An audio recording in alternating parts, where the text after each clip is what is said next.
All right, the most useless piece of information I'm going to share with you today is right here. It is Tuesday, June 17th. I have no idea when this is going to hit your eyes or your ears for reasons that are completely secondary to everything else I'm going to say. But the point is, my pal, your friend, Mike Mutnansky is back of the world famous mutstack.com. Can we get an update on the subscriber count? Because I'm always pitching it as like near 5,000, near this, close to that. Where are we at? Well, since last time we talked, Andrew, I came on your podcast and we are over 10 million subscribers now. We are past 10 million. It's all because of the Pat's Interference audience.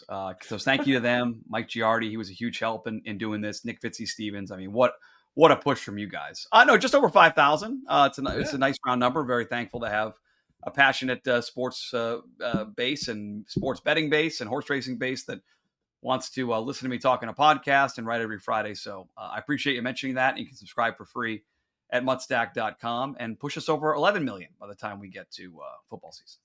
That took me 2 whole seconds as the folks in YouTube could see me process with my stupid smile and laugh and go, oh, he said 10 million, 10 million, not wow. 10,000. I was like, good God, who promoted that? I've said this before, but I'm going to say it again because the reason I told the folks at the beginning, I don't know when this is going to drop, is for other reasons. But you and I are going to get into different topics that are topical now and not necessarily all Patriots oriented. So we're going to do that in the front end. Sure. Now, if you want to find some Patriots and some Red Sox and some Boston sports media talk, subscribe to the Mutstack as I do. And this is the part that I pitch every time. There are very few things in my life that delight me when they hit my inbox. They're ads or PR requests of, oh, hey, look, this retired Patriot's doing something over here. You want to go? No, I don't. No, I want to do my job. But when I get this, I always learn something. I am always smiling. And I encourage you to subscribe to Mutt's Substack. Now, the grab bag today, as I said, mostly Patriots. So whenever this drops, you'll enjoy it. You'll have your football talk, a little bit of sports media in here, a little bit of Red Sox, because I've calmed down, not that much. I have a red Harvard shirt on to match my red face, which has been going on now the last 48 hours since Rafael Devers was traded to San Francisco. We're going to have the lowest budget gimmick in niche Patriots podcasting coming up right now. The grab bag. We have 7 items. We're going to go 5 minutes apiece. I am going to spin a wheel, and of these topics, I don't know what order we're going to go in. The wheel will decide, and we will go from there. All you're ready, wow. Mike Mutnansky. Wow, I have 6 topics written down, so I forget what the 7th is. So I'm struggling for the 7th. The wheel will decide. Here we go. Okay, let's go. And the Patriots podcasting wheel, brought to you by Pat's Interference and the CLNS Media Network, lands on your best Patriots take right now. Oh, shit. Start the clock. This is my worst one. Out of the questions that you sent me, this is my worst answer, I think, because it's June 17th. Again, this might air in July at some point, but it's June 17th now. How can I have a great Patriots take? I would like you to go first. I want to defer on this first one. Like you've been around the team more than I have.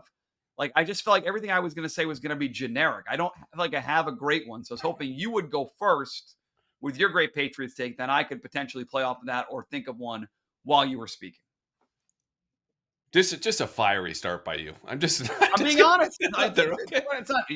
Here's the deal. My best take right now is that the Patriots could go 4-0 or they could go 0-4 in September. And this is one of the teams, as I discussed on my last episode with Aaron Schatz, that has the widest variance, meaning the widest range of outcomes because of a young quarterback, new infusion of talent at a lot of spots that are going to have a lot of moving pieces, not to mention the coaching staff. You do get 3 out of 4 at home, but you're in the same tier as the Raiders. You live in the same neighborhood as the Steelers. The Panthers are coming in. That's cool. Oh, and then you have to go to Miami, who stinks, but it's Miami. So when I say this, it's on the heels of all the, look at the schedule. What are they going to go? 10-7, 9-8, 8-9. I don't know.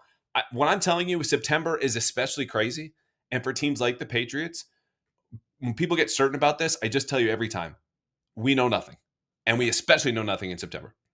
Yeah, the first month of the year is always kind of a mirage anyway. So I would not take what they do in September as being what they'll be throughout the entire season. I do like that take. My take is coaching related, and I feel this surge coming. I feel this wave coming. We are getting set for a huge Mike Vrabel Coach of the Year culture change like that. And I'm going to be sick of it because he's just a football coach. But after the last couple of years here, the way the team has gone, the way Vrabel's come in, like I am convinced post Mayo that You'll be writing about it locally, nationally. It's so easy to write about this. Like, look what Vrabel's come in and done. He brought in his own guys. Look at the guys he drafted. Like, people are going to get sick of it. Like, I love desserts. Like, I love key lime pie. But like the 7th or 8th day in a row where it's key lime pie, it gets a little sweet on the tooth. We're going to get a little sick of the Mike. I take this back. Patriot fans will love it. I'm cynical. I'm going to get sick of it. I'll be eye-rolling Mike Vrabel as the savior for the franchise sometime in October is what I feel like I'm going to do. Because we're in June, and I can already sort of feel like Vrabel's the tough guy. He's here. 4 wins a year ago. Projected went 8 or 9 wins. There'll be a point in time where it's going to be too much. So that's my hot take. We're going to all look at each other, those of us that are cynical, and say, all right, let's chill out on Mike Vrabel. He's a football coach. It's not all him. The quarterback's pretty good too. Would it help you to know that Mike Vrabel will smack that down in the way that he would chop down any offensive tackle's arms back in the day to get around them? Like, just a straight, I don't want to hear anything like that. Or a rookie offensive lineman's workout. He just chopped him down during the. I do like because it won't be him. He won't be self-promoting this. Like, I'm not putting this on Vrabel, but it's such an easy media narrative. Drake May last year was the rookie, right about him. Now it's Vrabel. He's returned. He'll do something, and I can already see this now. Like, early in the year, he'll do something Belichickian, right? He'll do something where he catch the team off guard, like whatever it is. Oh, and it's going to be just vomit-inducing how much we're going to plumb up. And he's going to be a great coach. He's going to be a coach of the year candidate. All that's fair. It's going to be a little bit too much because the media likes the low-hanging fruit. Mike Vrabel turning the thing around is low-hanging fruit. We're going to get sick of that this year. That's my prediction. I have a prediction that is going to cash immediately because we might be talking about Mike Vrabel a little bit later in this podcast. We still have under a minute left in this segment. I honestly thought, and this is not just to rag on you, but you haven't been on in, I think, a couple of months. Yeah. Is there anything else? You could go small. This is not like you're leading with the A block on the show, but you really like this or believe this strongly in a way that's not contrarian, but above or below consensus. I really like the kid Williams, the rookie. Like, I think we talked since the draft. Like, I didn't want the offensive lineman. Obviously, they get the offensive lineman, whatever. I mean, I've bought in. You want to talk? So now I'm hyping up that there's going to be Mike Vrabel hype. I am all in on the kid Williams. Like, I think he could be the third down back. He could be the full-time back. Like, he's 40 catches. Oh, Travion Henderson. Touchdowns. Like, are we talking about Kyle Williams, the receiver, or Travion Henderson, the running back? I'm sorry, Travion Henderson. See, I have so many things written down here in my notes. Travion Henderson, running back, not the receiver from, is it Washington or Washington State? Washington State. Okay, time is up. That is I promise to everyone that this podcast will only get better from here. The best take he has is I'm gonna be sick of everyone liking the coach in October. And then the running back, or is it the receiver? I love them. Forget the name. It's not important. We can come back to that later. All right. It is time to again spin that wheel. Here we go. And the Pats interference wheel says, oh, who is the third most important Patriot this year behind Mike Vrabel and obviously Drake May? Clock starts now. See, it's funny. So I was wondering if you meant players, because I think Drake May is easily number one. Drake May is number one, no question. It was, to me, then, did you include the coach, and then Vrabel will be number two? Can I go with, is it obvious to say go with whomever you feel is the right answer. The big fella up front. The way he spent all the money on Milton Williams. That to me, Milton Williams, the big dog. Mr. Williams up front. Because, first of all, they spent the big money on him. And we were like, it was a surprise when they signed him. We were shocked when they signed him. Can't believe they spent the money. He was supposed to go, was it to Tennessee? Like the hours before Carolina. He was going with Carolina, yeah, blue team. He was headed there. Patriots swoop in, they get the guy. And I just envision if the Patriots defense is going to be as good as some of your friends in the media are projecting it to be here we are not even in training camp yet. It's going to be because he is an impact player up front. And even in not limited snaps, but not a full-time player, whatever they want, Mike Vrabel deploys him, his impact is so big that other guys around him are able to make plays. And if they're going to win 8 or 9 games, if Mike Vrabel is going to be a coach of the year candidate, as much as I would love to say a receiver, because the receiver's got to prop up the quarterback, it's Williams up front and what he is able to do for this team.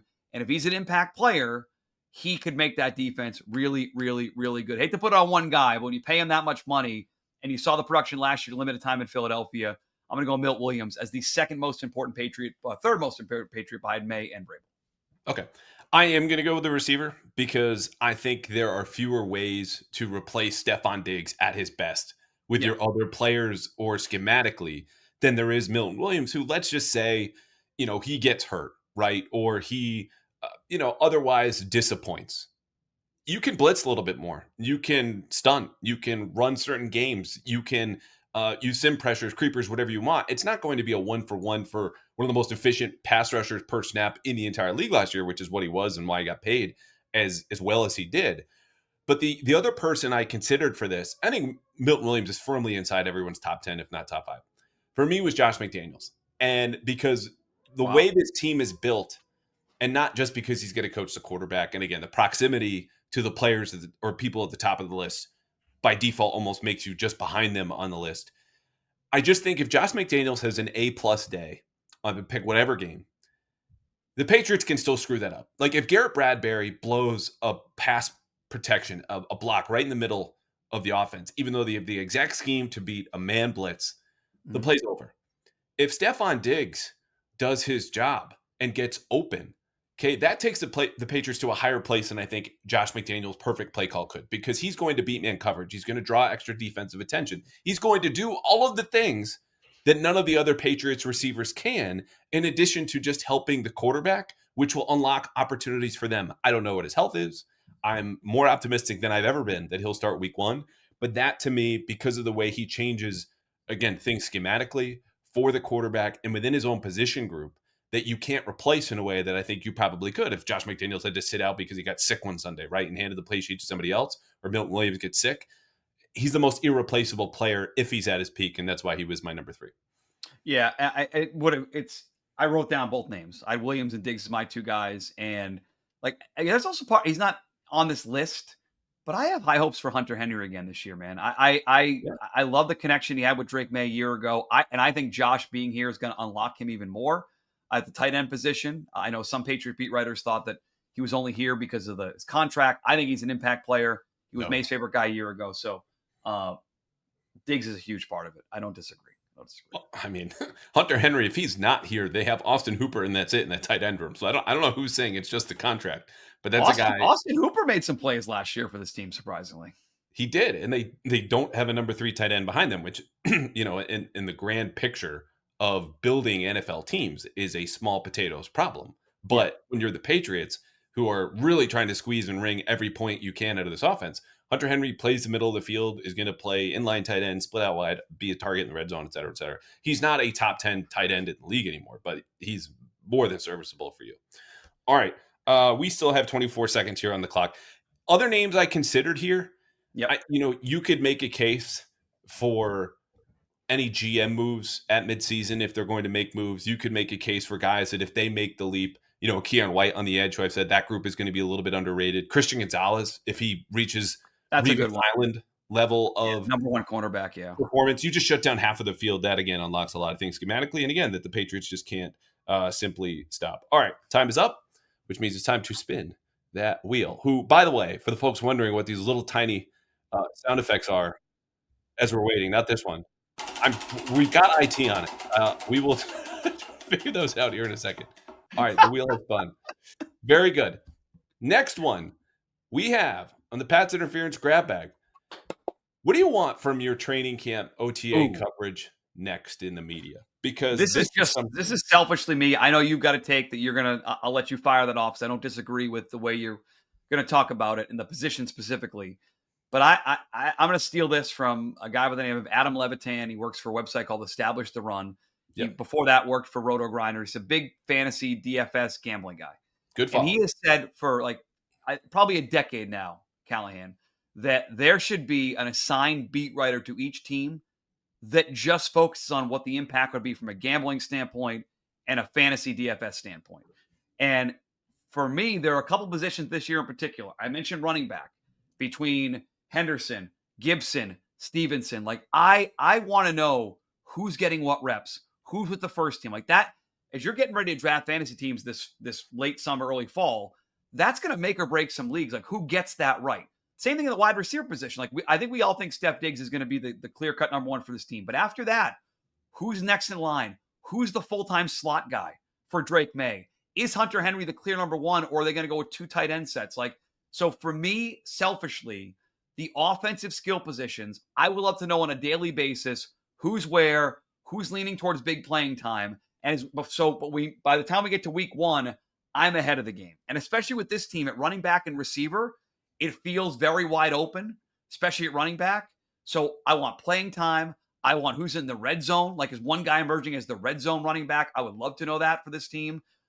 Who's Drake May's favorite target of the first year receivers for him? Like that, that's what I'll be, as a consumer of your product.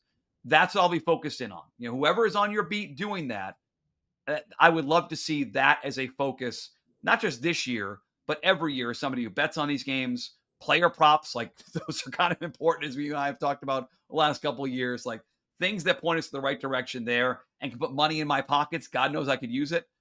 That's what I'm looking forward in training camp, OTAs. Probably not as much as OTAs because it's so early in the process, but training camp specifically, playing time, roles, targets, all that stuff on the offense. I think it's a fine idea.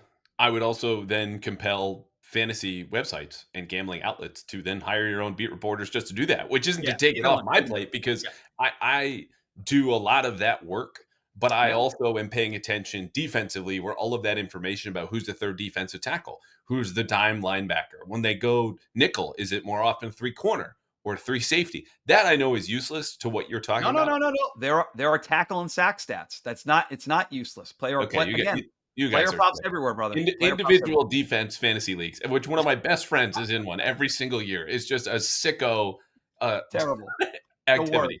I hate IDP. No thanks. The reason I bring up this question is not to certainly not wag a finger at what I still think is the hardest working and up there with any beat in the NFL, maybe even in pro sports, and the people that I work alongside. It's just to ask, okay, what can we do better this year in the way that players do this, the way that coaches do this, the way that I do this every offseason, in a real exercise in self-flagellation, reading all of my stuff from the season before and going, okay, stop doing this. I need to do more of that.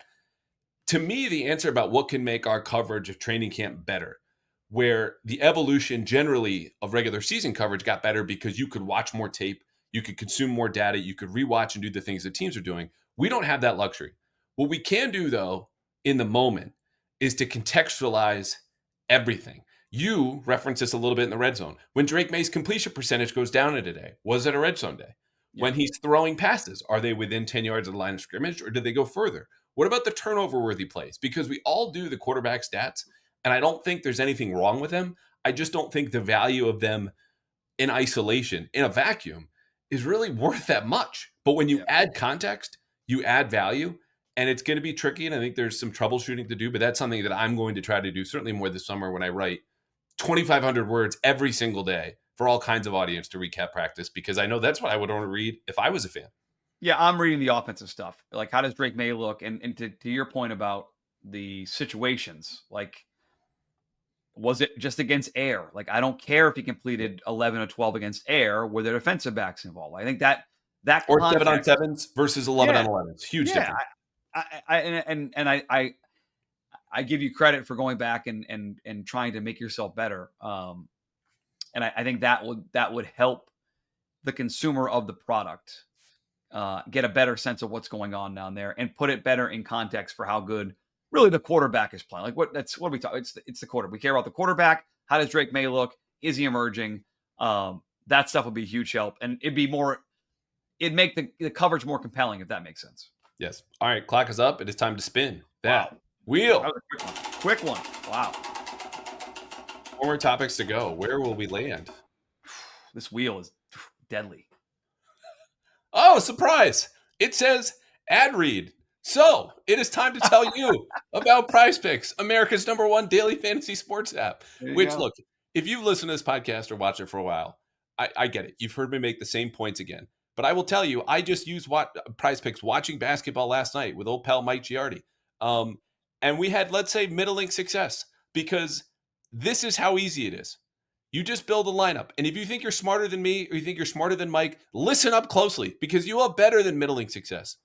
You're not picking teams. You're not picking anything you don't want to. You can even change the numbers the way that you want because your job is just to build a lineup of 2 to 6 players in baseball, hockey, basketball for as long as you can, any other sport, and each player comes with a stat. You look at the stat. If you like it, boom, put it in the lineup and then pick more or pick less. That's it. 1 player, 2 player, that's a lineup. You go all the way to 6. I wouldn't advise that, personal experience as of last night, but there it is at PrizePicks. And when I say that you can get better value by changing the numbers or playing on a Friday or playing on a Tuesday because they give all these different promotions, Taco Tuesday, the easiest to remember, just not when you have to explain it during an ad read, you can only find this at PrizePicks. This is the best, simplest, easiest way to turn your sports knowledge into real cash. So download the PrizePicks app today. Use code CLNS and get $50 instantly after you play your first $5 lineup. That's code CLNS to get $50, 50, instantly after you play your first $5 lineup. PrizePicks, run your game. All right, I think we have to spin it again. That wasn't 5 minutes for the record. That's okay. Just saying. The rules This is the deal when you have your own gimmick on the podcast, you can change the clock. Oh, okay, gotcha. Harvard t-shirt, brag, yeah, whatever. Yeah. Patriot under the most pressure. This is I got a big question mark here because I feel like it's a trick question. There's one answer. It's Drake May. Who else would we consider for the most pressure on this team? It's Drake May. Unless you're considering coaches. I mean, I think even if you consider coaches that they're behind Drake May. That's what I think. Yeah, I was going to try to make an argument that his development is tied to Josh. And so Josh is under pressure to make sure he gets the most out of Drake May. But I can't do that. Like we saw a player last year who has really high physical talent, from all coverage from guys like Andrew Callahan. Mentally, he's not somebody who's a roller coaster, right? He's a nice, steady presence. He's not up and down. His teammates like him. He makes big plays in the clutch. He takes coaching. And now if he can make that leap from year 1 to year 2, now you're in the mix for a playoff spot, the AFC East. And when he really makes that leap down the road, you're in the contention for Super Bowl. So this, not to say it's all on his right shoulder, but there is not a player under more pressure than Drake May. And he's probably in the conversation, Andrew, in terms across the NFL, one of the most players under the most pressure. Now, you can say it happens to a lot of second-year quarterbacks. It's probably fair. But in this case, given what happened a year ago, the expectations now, they spent money, they have some talent around him. It's Drake May, and there's nobody else close. Nobody else close. So if you were to build a case against Drake May being this answer, I think there are things you could reach for, starting with the fact that he will turn 23 this year, right? He has a long career ahead of him. Yeah. He has a bad offensive line still in front of him. And if Stephon Diggs, for whatever reason, is unavailable week 1 or week 5 or later in the season, you're still dealing with one of the worst receiving corps in the entire league and a team that I think, at least publicly, knowing how Mike Vrabel has operated with the media so far and listening to Drake May's teammates, are going to insulate him from criticism and throw themselves in front of the bus, knowing that that bus is now coming for him every single Sunday, particularly when he throws picks, and the excuse or the line or just the reality of last year he was a rookie is no longer available. So there are release valves, but when you do play in such a pressure-packed market, obviously, a town that has chewed up and spit out certain athletes time and again, including one of his predecessors, Mac Jones, though Bill Belichick kind of fed him into the wood chipper.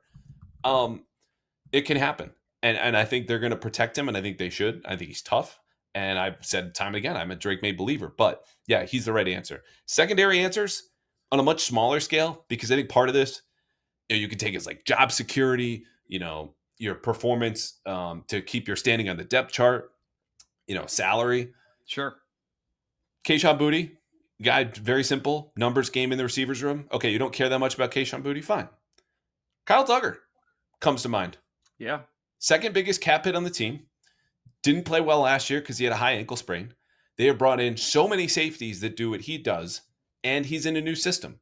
So I don't care as much that he didn't play or participate that much in practice this spring. They're trying to get him healthy. I think he's got his head on straight. But if they found a suitor in late August and he hasn't stood out in training camp, you're telling me they couldn't get a seventh, a pick swap, an offload, but would then be $10 million for a team that certainly likes time and again to offload salary. I don't know. And I don't think that's what Kyle Duggar wants. I think he wants to stay here and play. You're going to mention playing time. Is there a chance that Ramondre gets boxed out because the other running backs are better than him this year? So he also came to mind. And even though Antonio Gibson probably, edged him out slightly as the better back last year, I think some people better all-around back, better receiving back for sure. Right. And also just didn't fumble Pass every other game.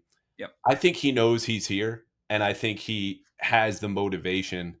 Like, okay, the pressure of a running back being drafted in the second round and TreVeyon Henderson, I think comes with two ways. You could see it, oh my God, pressure, I have to do this. Or a guy that might need a little kick in the ass just because of the performance the last 2 years and he can be better. That's it. Yeah. So he takes that more as motivation than kind of pressure, if that makes sense. Okay. Makes sense. Anybody else on the fringes? You could go into the receiver room, you're doing the big stack. How about ownership?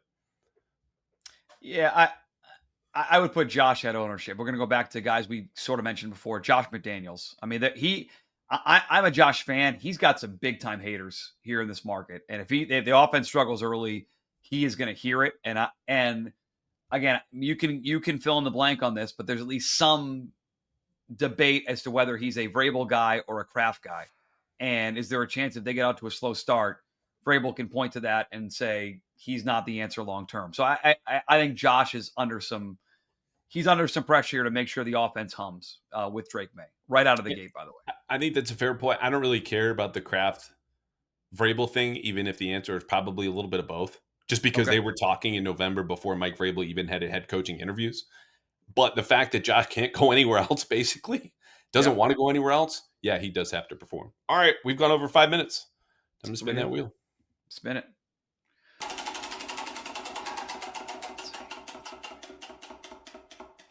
Oh, speaking of the Boston sports media, you are Boston sports media czar for a day. Mike Mutnansky, what are you doing? The biggest thing I'm doing, and I'm retooling NESN. I'm just retooling NESN. For those that are outside the market, NESN is the Red Sox station. They are owned by the Boston Red Sox, and they have all this Red Sox footage. They have all this Red Sox programming, and we get reruns, we get infomercials, we get replays like 12 hours after the fact of half-hour and 15-minute sports recap shows.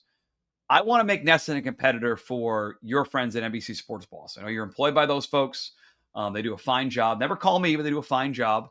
And I want them to have a real competitor. They don't right now. They just don't. NESN is there to broadcast games, do some pre and post game, and get the hell out of there. I want NESN to be a competitor. I want opinions. Maybe air, Sports Hub and the radio station, their shows are on NBC Sports Boston. Maybe start airing EEI shows. I want a real TV sports competitor to NBC Sports Boston. I'm not going to fire anybody. I'm not going to make anyone leave their job. I want everyone to keep their job. I just want NESN to be a real competitor. When you watch the Yes Network and you see Yankeeography and the amount of money they put into these great old programs about the Yankee teams that were good, 90s, whatever, Red Sox do none of that.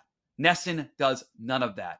I'm sure it makes money, but it is bare bones. So if I'm going to come in for a day, I'm going to retool NESN, bring back some of the people they've lost to ESPN over the years, personalities, talk shows, a competitor for NBC Sports Boston. That's what I'm doing first and foremost. I like it. That reminds me, I've had this long-standing idea. I'm going to run it by you right now. Sure. If there was a bar somewhere in Boston, but we'll say just for argument's sake, it's downtown. Location's not an issue. People going to and from games are going to bypass this place. Yep. And their deal was, we're just going to fully lean into that sports nostalgia. We will have TVs that will play the current games, but also have TVs that are just constantly cycling through old Patriots games, old Red Sox championships, old Celtics finals. And this is where we're going to make our buck. You want to come and watch great games and your teams win, even if it's over and over again. I don't know what it's called. If you have any suggestions, please drop them in the comments or tweet me. But I think this bar would absolutely kill Monday through Sunday. Certainly during slower periods, it would kill. And they could probably do a promotion where it's they tell you ahead of time what games they're going to air. And you could go to their website now and see they're going to show Pats Giants. They're going to show what some Pats, whatever that is. Do a whole Tom Brady month. Clearly, the theme bars are working. They're about to launch, if they have not already, a sports bar in Boston which just shows women's sports. Like these are becoming more themed than ever. And I think to tie into that nostalgia of Boston sports, that would definitely make money. Yes. But so am I taking, you're not going to answer this question because you're part No. of I'm Boston going to answer media? the question, and I'm going to speak exactly to what you I do offered, like because yeah. I've had multiple friends whom I've worked with who were laid off by Nesson, or Nesson parted with them otherwise, and said directly, they fucked up. So I think there's a management piece of this that I can't speak to because I've never been in their building, frankly. But the things that you just listed that seem like low-hanging, profitable fruit, not to mention just sticking with the plan and good writers on their website, just is not being reached and not being determined and not being laid out. So there are definitely changes they can make. I like the idea of the EI crossover because it's just not free, but whatever the programming cost is, that overlap with the Sports Hub is really good for NBC Sports Boston. I think there is a lot of potential there with Destin, and for whatever reason, they just can't figure it out. So I do like your idea. Mine is more of a broader thing. Well, first of all, I'm starting a full-on campaign across the city that the Patriots reintroduce the Bledsoe Blues immediately. I need those 90s jerseys back into my life, and I think media pressure media. That's will get to the craft. Any Pat fan with a two, brain that played Tecmo Super Bowl wants those blue back. So yes, that's not a media thing though. That's not you're skating the issue. Number two, with 1 minute and 8 seconds left, I need an order, basically, that the blame pie needs to come down and the laughter needs to come up. And this isn't about being nicer to the home teams. I just shredded the Red Sox. I shredded Jason Tatum a couple of months ago. I've shredded the Patriots on numerous occasions. But blame is so easy. It is the lowest hanging fruit that it is always on the ground to pick up whenever you need to do a segment. And I'm just sick of the blame. When I listen to radio and I listen to podcasts, I want to laugh and I want to learn. And if this is a day where we're just not going to laugh because the Red Sox traded Rafael Devers, I want to dive into that and have discussions that enrich my experience doing that. Not just, that sucks, this is stupid, who do we blame, who's at fault, or just twist things because you feel like you need to fill airtime. I want to enrich. That is the word kept in mind. Whatever you're doing, everyone has that. That is the top of every wall and door that we're looking at. This content is going to make our people happier or smarter, and that's non-negotiable. See, but I think the blame thing is entertaining. Like I want sports radio that informing is a big part of it.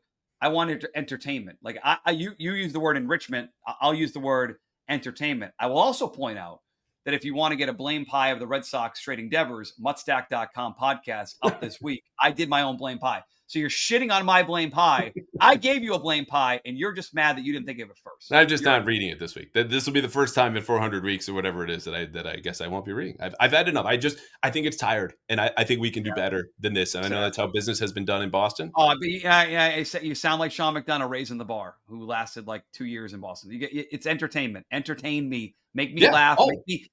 Give me an emotion. Give me an emotion. Make me mad at you. Anti-entertainment. That's what I'm looking for. Not anti-entertainment. My thing is, there are more spices in the rack than we've all been seasoning our content with for years and years and years in the city.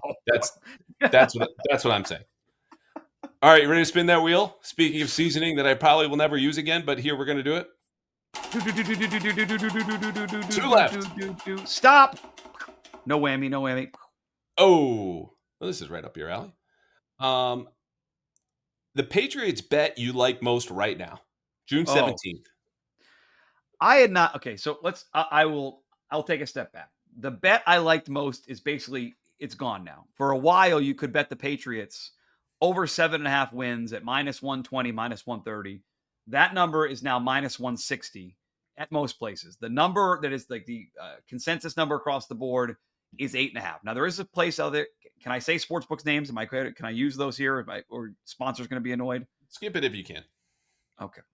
There's a sportsbook out there where you can get the Patriots at over 8.5 wins at even money. I think that's probably still something I would bet, but I liked it a lot better at 7.5. They have the second easiest schedule in the NFL, according to Warren Sharp and Sharp Football Analysis.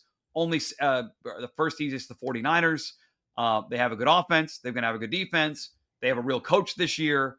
I think 8.5 or 9 wins is a very, not say likely, but when it was 7.5 at -120, I was sending it in. That bet is gone. I apologize.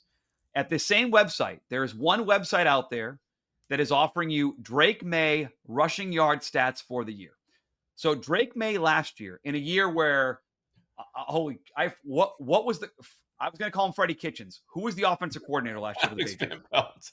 Who? Alex Van Alex Van Pelt, Pelt, Freddie yeah. Kitchens lookalike, or Browns connection. Okay. Portly, former Browns offensive coordinators. I understand the Bang, confusion. there you That's go. why He I was so laughing, yes. forgetful. Alex Van Pelt. He had him under wraps. The coaching staff didn't want to run with Drake May. They didn't want to do the design running plays. It was protecting the quarterback, knowing the situation. He still ran for 421 yards. The total at this one website right now for Drake May's rushing yards for the entire season coming up is 425.5. I am pounding the over. Josh Allen rushed for 500 yards plus in year 2. He's had multiple 700-yard rushing seasons. Drake May is a great athlete. I think Josh McDaniels and Mike Vrabel know to get the most out of their quarterback. They won't use it. They'll be crazy with it, but they're going to certainly utilize running Drake May more. He'll be a big part of the offense. And when he was being held back last year, he still ran for 421. Over 425.5 rushing yards available at one book right now in Massachusetts. I will not say that to get Andrew in trouble. It is available out there. You can DM me. I'll tell you what it is. I love the over on that bet. My favorite bet. Put it in your notes this week. I can. You know what? Well said. You're I welcome. need an editor. You're my editor. Perfect. There we go. 2.5 minutes left. Okay. I like that a lot. I will tell you the Patriots are more open to running Drake May on design quarterback runs now than they were at any point last year. Okay. And that might seem obvious enough. I will report that definitively right here for you. There it is. Wow. Now, okay. I will also tell you that among the other bets that I like here, if I were a betting man in the Patriots, I don't bet in the NFL. It's not my thing. Not even football with PrizePicks, but go to them for basketball, baseball, hockey, whatever you need. Mike Vrabel, Coach of the Year. Okay, this is a popular pick. This number is still higher than I thought. It's plus 750 in certain places. He's behind Ben Johnson. Ben Johnson has never been a head coach before. I don't think that Bears roster is going to be as big as the sum of its parts. Ben Johnson's plus 650. Mike Vrabel is behind him at plus 750. So it's pretty all right. So it's close. It's okay. It's close, but that's a big difference if you're putting down a lot of money. And when I look at Mike Vrabel, Drake May's the best quarterback he's ever had. Josh McDaniels is as good as any offensive coordinator he's ever had. He's got more control. He'll be the best version of what you've seen, plus the soft schedule, everything else that we've already covered already, and the infusion of talent. Like, I think that is a great bet. The only other one I thought of for folks that don't want to do the, over under win total, which depends on where you go. To make the playoffs, you can find this around plus 150 in certain places. Go ahead. Like, if you think they're going to get to 10 wins, figure out whatever is the better number between that and the playoffs. But plus 150 for that, if you're high on the Patriots, that's what I would go with. I was going to look that number. I did not look that number up. Here's another number. What can I get it at right now? Plus 150. We got 40 seconds left, so I have to share this with you because this is not my favorite bet to advise people on. But I will tell you this. Would you care to guess the odds on a Pats-Panthers Super Bowl in one place, a rematch of Super Bowl 38? Mike Mutnansky, longtime bettor. What is the odds of a Pats-Panthers Super Bowl right now? 500 to 1? Plus 250,000. I've never seen a number that high in my entire life. Isn't there an episode of The Office where Kevin says that when it offers you odds, you have to go bet that? If John Cougar Mellencamp ever wins an Oscar, Kevin Malone is going to be a rich man. If the Pats play the Panthers in the Super Bowl, I am quitting the Herald and CLNS Media Network, and there goes the alarm clock to tell me to stop talking about employers. But that's it. Anyway, I don't bet on. I like your playoffs one. And by the way, there is a plus 155 out there for the people in Massachusetts. Okay. There we go. All right, good job by us navigating all this. We have one more spin left. Let's see. It's a big spin. Don't be geometry. Don't be calculus. Not foreign affairs. Something good. Oh, I can't believe we got here. What? Rafael Devers trade. And this is our last topic of the day. No surprise. And there's one option left. You go ahead, because I've done a lot of writing and tweeting and talking on the radio about this. Yeah, I don't do it often, but I did do a podcast on this week at mutstack.com.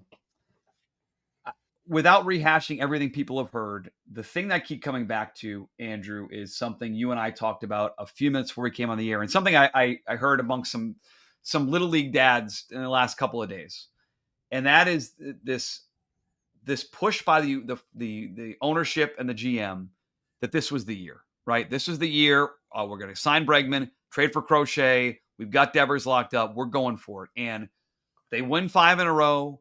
They win 7 of 8. They sweep the Yankees, and they trade their best hitter. And it's just another reminder that this is an organization that cannot be trusted. If you're going to listen to Sam Kennedy and Craig Breslow and take them at their word, it's not their problem anymore. That's a you problem. You're an idiot, respectfully. These guys have lied to your faces for years. If they haven't lied to your faces, what they've done is said things like, oh, we can understand why fans are upset. How about this, Andrew? Stop doing the things that make fans upset instead of apologizing and trying to placate them after the fact. Rafael Devers didn't want to play first base, didn't want to play third base, didn't want to move to DH. But if his salary was $8 million a year instead of 25, he'd still be here. And this team took a small opportunity. It's little, like the window was barely open. They ripped it way to the top and said, okay, he doesn't want to be here. We're happy trading him. And if you're a Red Sox fan, the realization is they want to win on their terms, not win at all costs.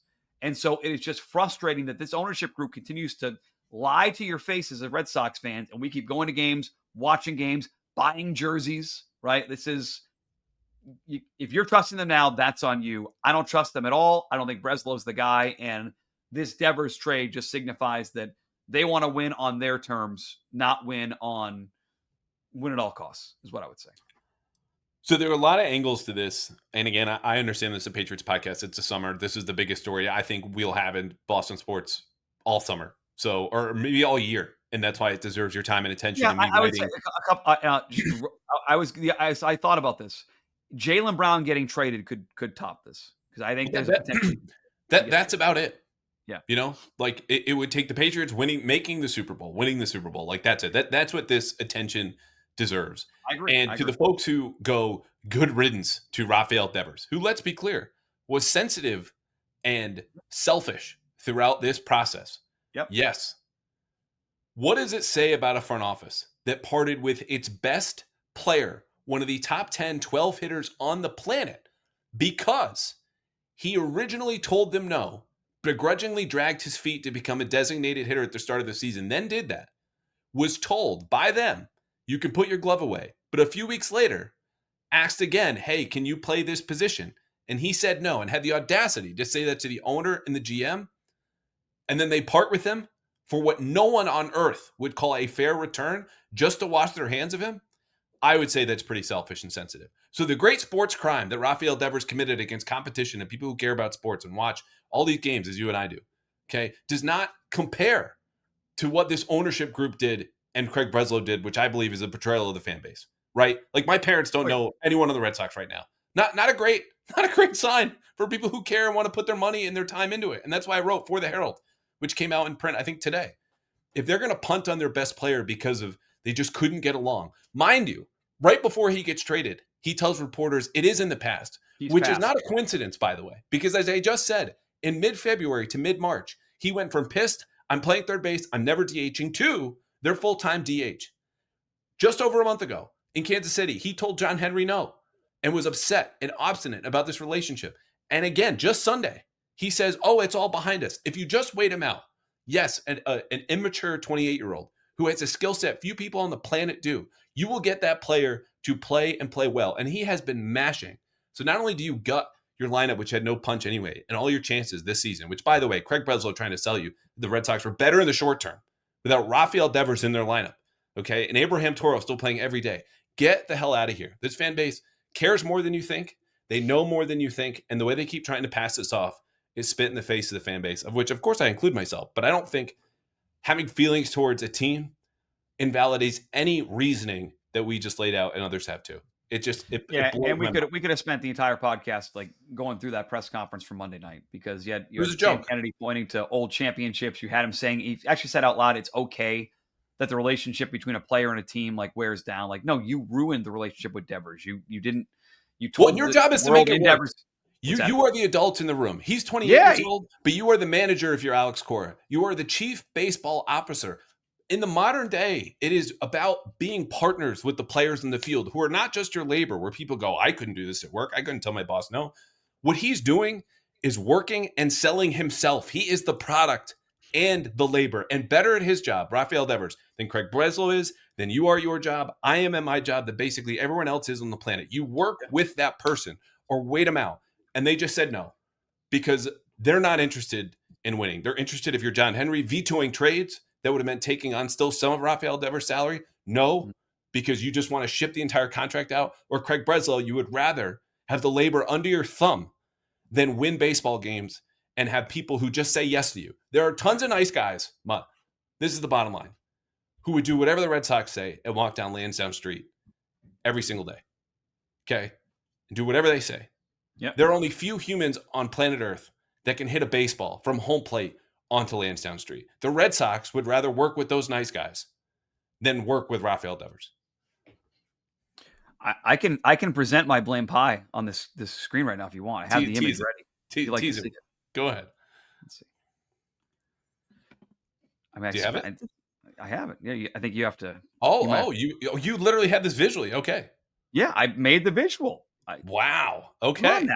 Ownership 50%. Look, I thought you were just going to read it off. We have an audio audience. So Mutt has a diagram, a literal pie chart. Spent a lot of time on this. Yeah. His blame pie.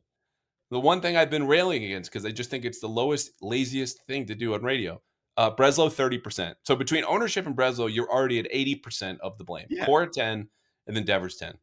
Yeah, I this is delicious pie you've cooked up, Mutt. See, and you railed against me, like me, and my blame pies, and now you're eating it up. You're scooping it in. You're full of blame. I mean, you cook the pie to my liking. You cook all the ingredients, the exact. Of course, I'm going to like it. Now, if this was every day in the Mutt Stack, I'm unsubscribed. No, it's not every day. It's an ode to the great Eddie Andelman who did this for years in Boston radio. It's good. It's good. All right, final thoughts, Patriots, otherwise, sports media, Celtics, anything? Oh, my God. Final thought. Whoa, wait a second. How did this not make the list? What? Tom Brady gets a statue before a preseason game? A preseason game, Cal. What are we doing? He's the greatest quarterback of all time. Get a better spot than that. Preseason football? Come on now. Well, you know why they did that. You wrote about it last week. Oh, because he's got Fox and yeah. And they're not playing. Well, they have one Monday night game. Why am I blanking on this? They have a Thursday night, a Sunday night, and a Monday night. Sunday night is the Bills. I'm making fun of it because it's just so it's silly. The Giants. It's the Giants at home. So they could have done it later in the season. They're doing the right thing. I will say, like, I love Tom Brady. I have somewhere in my house somewhere. I still have the TB12 book, like the first manual. I bought that off Amazon. So I preach at the altar of Tom Brady. I am ready to move on. You eating strawberries? What's that? Are you eating strawberries? I do eat strawberries and nightshades. Sorry, Tom.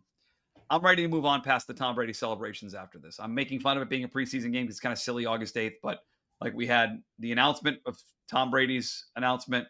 We had the day itself, and now we got the stat.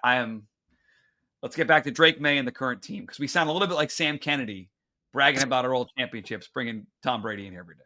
Just saying.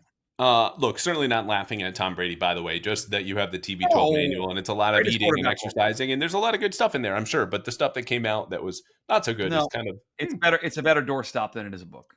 I'll say that. And the only alternative, which I just raised, would have been before a Monday night game, right? And they do have that against the Giants of all teams, I believe, late in the season. I want to say it's December. So that would have been the only other day. But yeah, it's weird. Yeah, they could have done better. He wants to be, he knows it's like, I want to move on. He wants to move on too. I'm okay with that. Yeah. Though week 1, playing the Raiders, minority order, Tom Brady. I would love to have him in the booth, though I know that's not going to happen for week 1.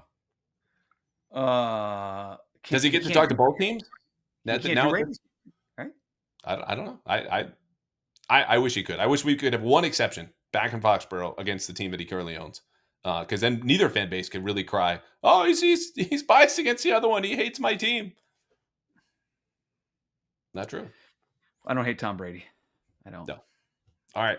He is Mike Mutnansky, the world famous Mutstack. Become the 10 millionth and first subscriber. Yes.